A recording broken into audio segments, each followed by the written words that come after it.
Okay, so this is chapter 20 that we are starting today, and this is called Interpretation of Financial Statements. Again, a very easy chapter because the chapter towards the end, as we move towards the end, the chapters start to become very easy to understand, right? Except that consolidation one. So in this chapter, interpretation basically means interpretation in English basically means basically to explain something, right? To make something easy. And over here, interpretation of financial statements means that to explain the financial statements to a user who is illiterate about accounting knowledge, who does not know what accounting is, right? Because there are many investors in the world. I would say 80-90% of the investors, or let's say 50-60% of the investors, do not know what are the financial terms. They are just investing money to just gain back from it, to just gain back the return from it, right? They actually don't know how to calculate which company is good to invest, which company is not good, right? So this interpretation chapter includes all the ratios, right? So ratios are depending on performance of the company as well, right? Ratios are for investors as well. So there are different categories of ratios that we are going to study in this chapter. Okay, now you can see these are the 4 parts of ratio analysis, right? So when we get the financial statements from the company, the user means shareholder. What the shareholder has to do is that he has to calculate basically these ratios, right? To understand the financial position, to calculate the message of it and convey it in a very well manner, right? Now in old times this happened like this ratios was calculated in a very difficult way. People did not know about this. Shareholders had to calculate it in a very difficult way. But right now what happens is that companies, when they produce the annual reports, when they give out the financial statements to the public, to the shareholders, whoever wants it, these ratios are already calculated over there, right? Even if you see annual report of any company in the world, right? So there are some kind of ratios as well. I'll make sure and show an annual report as well in the next class, in the Friday's class, right?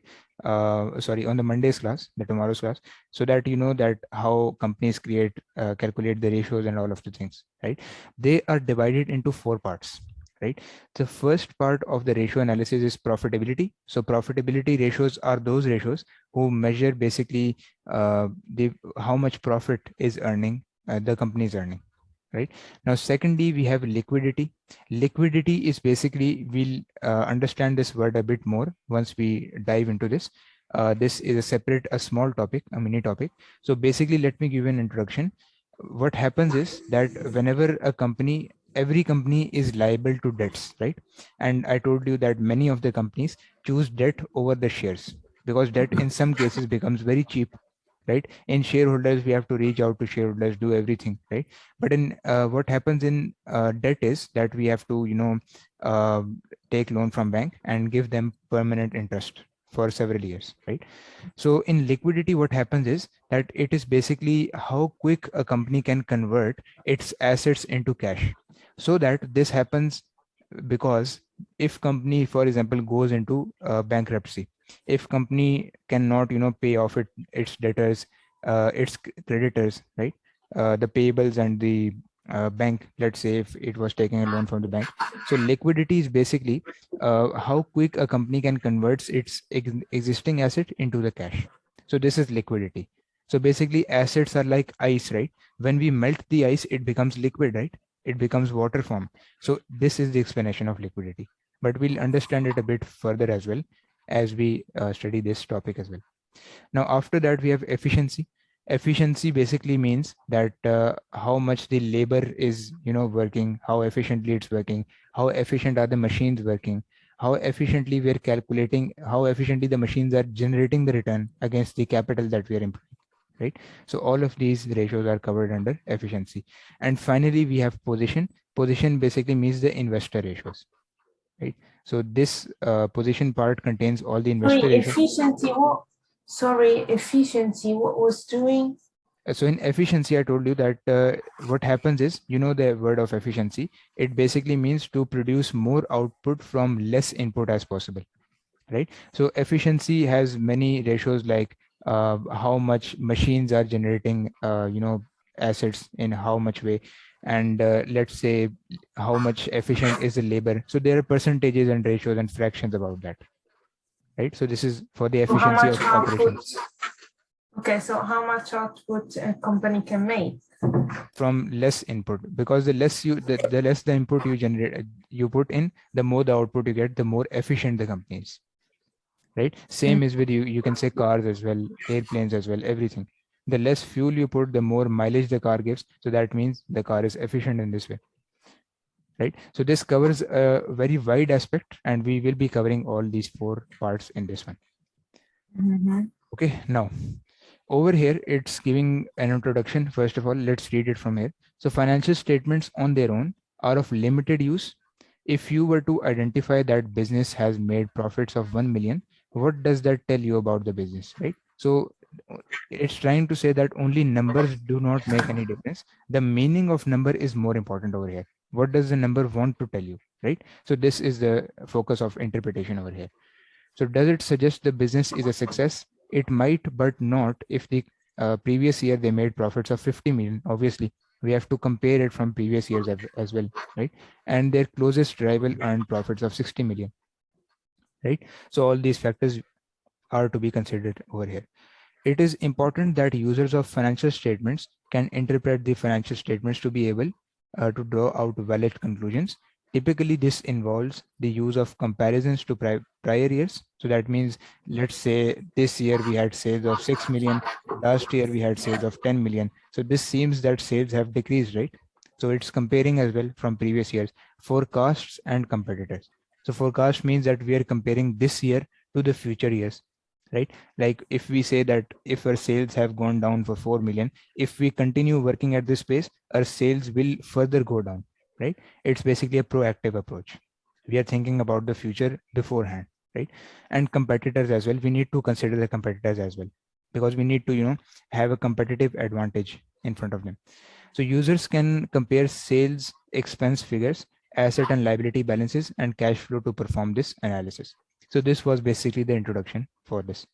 Now over here, this topic you've already, I think, saw in F1 exam, right? The users of financial statements. So these are all the Yeah, users, like you can say shareholders, potential investors, even the yeah, it's public fine. are Yeah, also users, right? Suppliers and lenders and management. So these are the yeah, main users of financial statements. Okay, now let's come to the main part, which is the interpretation and the basically ratio analysis, right? So first of all, the first part, let's first read the introduction as well. So ratios use simple calculations based upon the interactions of sets in data. For example, changes in cost of sale are directly linked to changes in sales activity. Obviously, if we have more sales, we'll have more cost of sale, because if we are making more sales, we'll have more inventory ready, we'll have more closing inventory, we'll have to do more purchases in that case, right? So changes in sales activity also have an effect upon wages and salaries. Obviously, if we are doing more sales on a greater extent level, obviously we have to pay more salaries to the staff, because we're working on a long term basis, right? So all this comparisons and comparing everything, this is called ratio analysis. Okay, now first of all, we have got the profitability ratios, right? So profitability we are discussing first. In this, I think only 2 or 3 ratios are there. So the first ratio in this is known as gross profit margin, as you can see over here. So this is a very simple explanation, right? What happens is, again, we have already looked at this word in the past as well in incomplete records chapter, markup and margin, remember, right? So gross profit margin is telling, in that chapter I also told you that whenever you see the word margin, margin basically means anything we are comparing it to sales, right? So gross profit margin would literally mean that we are comparing gross profit to which amount? To sales revenue. Okay. Now, on a unit basis, the gross profit represents the difference between the unit sales price and the cost per unit. That's correct. If we minus the cost of sale from the sales, we get the amount which is gross profit, right? Margin works this out on an average basis across all sales for the year. Okay, so it's like an average ratio because it takes the same assumptions for everything, for all sales revenue, for all gross profit. Okay, so the formula you can see, you will have to remember the formulas for all the ratios, right? Fortunately they're not very much, but in F7 level, yeah, there will be more than this. Okay, so the formula is gross profit divided by sales revenue, because even if you don't look at this formula, by the word I also told you, whenever you see the word margin, margin means anything being compared to sales, anything as a percentage of sales, anything expressed as a percentage of sales, right? So gross profit margin means gross profit expressed as a percentage of sales revenue, right? So even if you don't remember the formula in this case, the word can clearly make us understand and explain, right? So gross profit divided by sales revenue multiplied by 100. That is the gross profit margin. This basically tells us that how much margin we are earning as respect of sales. Okay, right? All right. Now let's see this one. Changes in this ratio may attribute to selling prices, product mix, purchase cost. I'll explain this as well. See, basically it's explaining that what factors do this fraction, do these change these fraction, right? So this you can see selling prices, product mix. If we change the selling prices, obviously gross profit will change as well. And if we change the selling prices, sales revenue will also change. So overall, it will have an impact on the margin, right? And similarly, Yes. product mix is basically if we are selling the more margin product or if we are selling the less margin product. So it will definitely affect gross profit as well, right? Because some products have high cost of sales, some product have low cost of sale. So product mix is basically that some products businesses produce with a greater profit margin. Some products are like daily necessities in which profit margin is a very low in that case. So these are all factors that are affecting that fraction above. Okay, so this detail you can also study as a homework. It's just theoretical things that we have already discussed, right? It's just giving examples like what can happen, Okay. right? Okay, the second margin in this case, the second ratio of profitability is this operating profit margin. Okay, so again, the word you can see it's used as margin. Now, in some cases, in some companies, they report it as operating profit. In some companies, they report it as net profit as well. Now, net profit, you remember, it was the final profit. The companies who do not have any kind of tax or interest expense, they report it as operating, Yeah. right? Net profit is basically the final profit, which comes at the very bottom of the profit or loss statement, right? So again, the word used over here is margin, and the first word is operating profit, right? So what we do is we take the profit, the operating profit, as a percentage of sales. Again, the word is margin, right? So the formula of this is PBIT is basically, let me write the full form of this: profit before interest and tax. Okay, now it actually means exactly the same thing as net profit and operating profit because it contains the interest element as well and tax element as well. Some companies take the profit before the tax, some companies take it afterwards, right? But it will all depend again on the question requirement, what it's asking you, right? But the normal formula is profit before interest and tax, and this is actually called operating profit because you see, operating profit is just the profit from operations. It's just the profit from the sales. Um, It does not have any interest cost. It does not have any tax expense, right? That's why it's called profit before interest and tax. Okay, so operating margin is an expansion of the gross profit margin and includes all of the items that come after gross profit but before finance charges and taxation. So same thing, before the interest and before the tax, right? Such as selling and distribution cost, the administration cost, all of these things, heating, lighting expense, right? So if gross profit margin is measure of how profitably a company can produce and sell its product and services, the operating margin also measures how effectively the business manages and administers that product process, right? So the difference between gross profit margin and operating profit margin is that this gives us a more, you know, uh, more good insight about the company. But gross profit margin was just comparing the cost of sale. It was not included any. It was not including any admin expenses.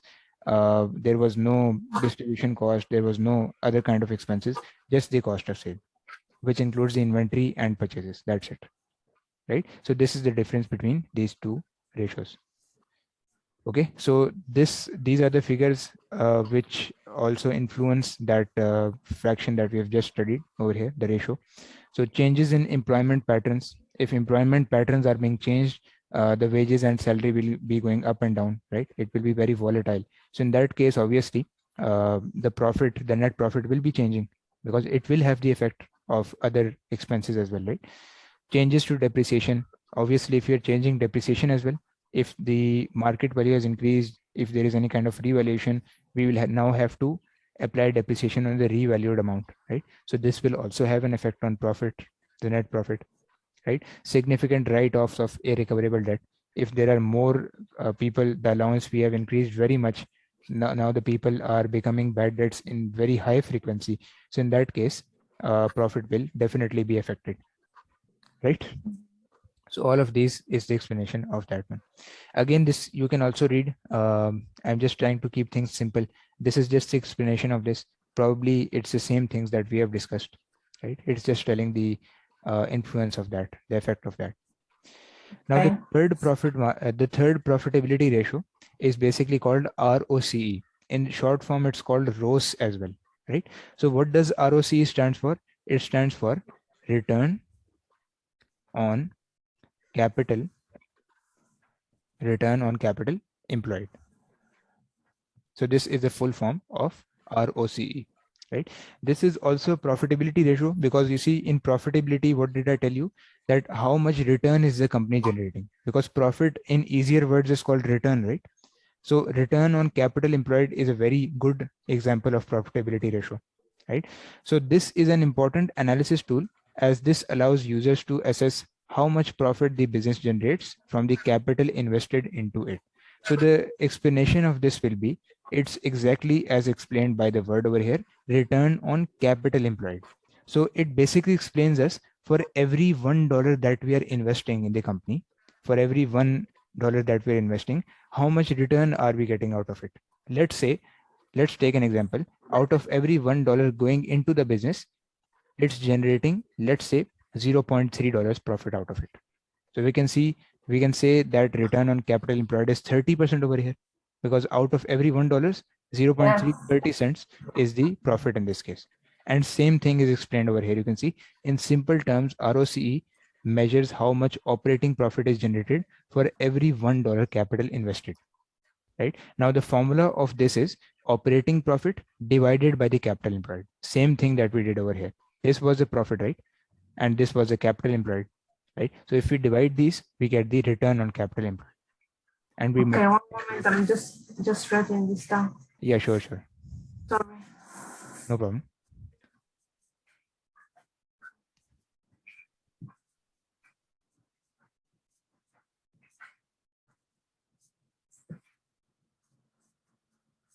So this operating profit is the same profit that we are Yes, that we used in the last one, exactly. calculating on in the second.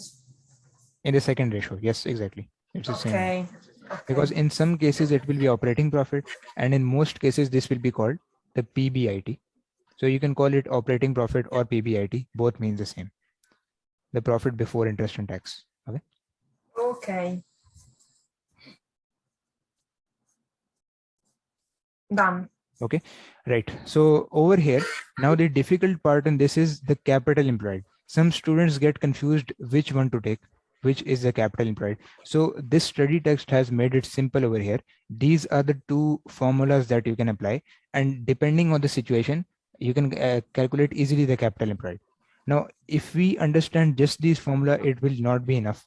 I will make you understand with much logical information over here, right? First, let's read these formulas, and after that I'll explain you and I'll prove you with logical information, okay, that how these formulas are calculated. Again, capital employed, remember, it is the same capital or equity figure that is reported in the financial position, right? It's the Yeah. same. Now, first of all, it can be calculated equity plus interest bearing finance, that is non-current loans plus share capital or reserves. So just ignore this one, interest bearing finance. Just think of it as non-current liabilities plus the capital. This is known as capital employed, right? Now in other, it is writing over here total assets less current liabilities. This can also give us the capital employed figure, right? And you know that this is very similar to which topic? To the accounting equation topic that we've already discussed in much detail. So the accounting equation, you remember, it was asset is equal to capital plus liabilities. So for finding capital, what we do? Assets minus liability, right? But there are two formulas over here: total assets less current liabilities. This is the first one you can use, and second one is non-current liabilities plus the capital form. This one you can Sorry, also. Yeah, and the equity one, Yeah. can we do non-current liabilities plus capital? Yes, exactly. This is the same Okay. figure as the equity. There is a slight difference. The thing I was explaining over here, capital employed is, we can call it capital, but in literal terms, it's not that equity figure. Okay, in literal form, it's a little bit different from that figure, right? So how is it different? You can see from the formulas as well. Non-current liability plus capital, right? And the other one is total assets less current liabilities. So both of them you can use depending on which information you're given in the question, because in the question it can give this information as well, right? And in the question it can give this information as well. Okay, right? So these are the two formulas that you can use. You can write it as well if you're making notes, and after that we'll jump on to the Yes. next one. Yeah, I'm doing that. Yeah, it's Okay. fine. I already done that. Thank you. Okay, sure. So have you written? Can we move forward? Yes. Okay, Yes. right. So over here you can see this is again the explanation of ROC, how we compare it to last year's, and what is, all the theoretical knowledge over here. But we are over here focusing on the knowledge which is practical over here, the calculation part, right? Because theoretical, it can be easily understood. If we do the practical, we understand the theoretical as well, right? Now this is the next ratio. Just let me check one thing. Liquidity and efficiency. Okay, right. So this is the last one for the profitability ratio. This is the last ratio, and this is called net asset turnover, right? We have studied three ratios till now, right? Um, Operating profit margin, gross profit margin, ROCE, right? And the fourth and the last one of profitability is this net asset turnover, right? Now this is very similar to the ROCE, return on capital employed. What happens is, let's read it from here. It measures management's efficiency in generating revenue from the net assets at its disposal, right? So in capital employed, the return on capital employed, what did we see? We saw how much return is a company generating on the $1 capital that is employed, right? But in this one, what we're seeing is how much company again is generating capital employed out of every $1 sales that it's generating. So it's actually not profit. The only the figure used over here is sales, right? So this is similar to ROCE, but in this case, we measure the amount of sales revenue generated for every $1 capital invested in the business. So same explanation that I gave you just a while ago, right? So generally speaking, the higher the ratio, the more efficient the business is. So the only difference is that we just divide these two amounts. We don't multiply it with 100%. It's not a percentage answer. It's just times per annum. This PA is per annum, right? So this will tell you the answer in times, right? Like 5 times, 6 times, 7 times. Okay, so that means that your sales can occupy the capital employed like 6 times, 7 times. It depends on the information. So this was net asset turnover. Turnover basically means that how quickly it's generating, right? This is the The meaning. capital employed is the same. I mean, it's the same way that we calculate the ROCE. Yes, exactly. The same two formulas Okay. you can use for this capital employed in this case. Okay, Mm-hmm. right? Okay, now let's move on to the next part. So 4 profitability ratios have been done. If you want to note down anything, you can note down. And after that, we'll move to the Already. second one in the liquidity one. Okay. Okay, done? Yeah, Okay, already done. right. This is also the information. You can read it. And if you have any issues, you can ask me. I'll answer them. Okay, now this is a very important part, relationship between the ratios, right? So ratios have these three ratios that we have studied. The main one, operating profit margin, asset turnover, and return on capital employed. These three have a very interesting relation between each other. Okay, so what happens is that this is equation created. Now why is this given over here? This is given because everything has a purpose over here, and the purpose of this is that sometimes examiner can give you like a question. It may ask you that calculate the asset turnover, and it will give you ROC and this operating margin, right? And anything it can do. It can also ask you about ROC and give you these amounts, these two amounts, and it can ask you about operating margin and give you these two amounts, right? So that's why this is also very important to learn over here, right? So the equation over here is written: operating profit margin multiplied by asset turnover is equal to return on capital employed. Now let me logically explain you why this has written like this, right? So you can see this is the fraction for operating margin, right? Operating profit, the PBIT divided by sales revenue, because margin means anything divided by sales, right? And what was asset turnover? Sales divided by capital employed. Now, if we cross multiply them, what two things are being cancelled over here? You can see sales revenue is being cancelled with this amount, because it's the same maths that we've studied in, the grade 5, 6, 7, right? In the childhood. It's the same maths that we're applying. If we cross multiply these both amounts, these both figures, we get the both sales revenue getting cancelled off with each other, right? So the only amounts we're left with over here, operating profit and capital employed, right? So what do we do? Operating profit divided by capital employed. And yes, this was a formula for return on capital employed, right? ROCE. So that's why it's a relationship created like in this sequence, because both sales revenue are being cancelled off and two amounts are remaining. So there is no other option. There is no understanding over here. We just have to learn this. We can say we have to just memorize it, because only few chapters in F3 there are that we have to memorize stuff, and one of them is this So, interpretation. sorry, if they give us like the ROCA Mhm. and they ask us to calculate the asset turnover, how do we do that? So they will give you two amounts, right? They will not give you one. They'll give you two, but Yeah. ask one, right? So if they, let's say, if they give you ROC and operating margin, right? So what you do is Yes. that, let's say, this was the operating margin into asset turnover is equal to ROCE, right? So if they ask you to calculate the asset turnover, they have given you these two amounts. So what you do is that again apply the simple maths, right? And in maths, what we do is this is being multiplied with this one, right? So what we do is asset turnover is equal to ROCE divided by operating margin. This will be the formula. We just rearrange the formats, because when this multiplication sign will go over there, it will turn into a division sign, right? Same happens with the plus minus sign as well, right? So we just have to apply the simple maths over here and the answer will be calculated in simple form. So we can't use the ROC for formula. No, we can't use that, because this is just given, this second line is just given for explaining these, that how are they written in this form, right? So ROCE will be given to you in a ready-made figure, like let's say 80%, 70%, 30%, right? Similarly, operating margin will also be given to you in ready figures, like let's say 50%, 60%. So if you divide these both, you will get the asset turnover, right? Don't worry, we'll do the questions of this as well. So there are some kind of kit questions that is on this relationship. So we will get these as well when we do the exam kit.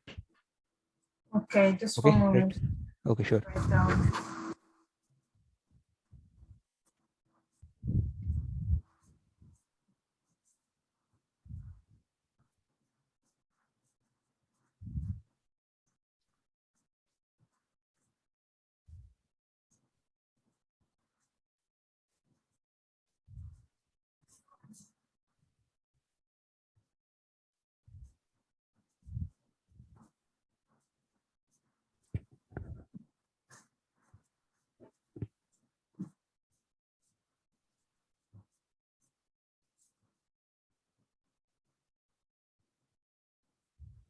Okay. Okay, done. Okay, let's move forward. So again, this is also further explanation of that relationship. This will also, or let's read it from here, because this was a little bit confusing. So let's understand it over here as well. Okay. So profit margin is often seen as an indication of the quality of products or services supplied. Top of range products usually have higher margin, obviously, because the top of range products will be priced very much higher, even though their cost will be very much lower to us.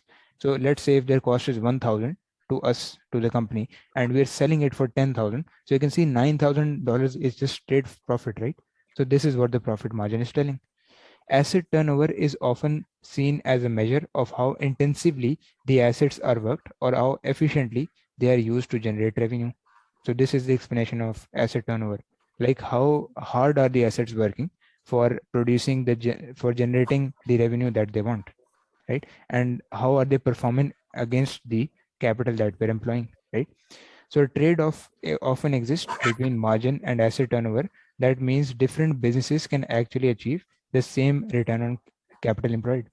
There can be two reasons to this.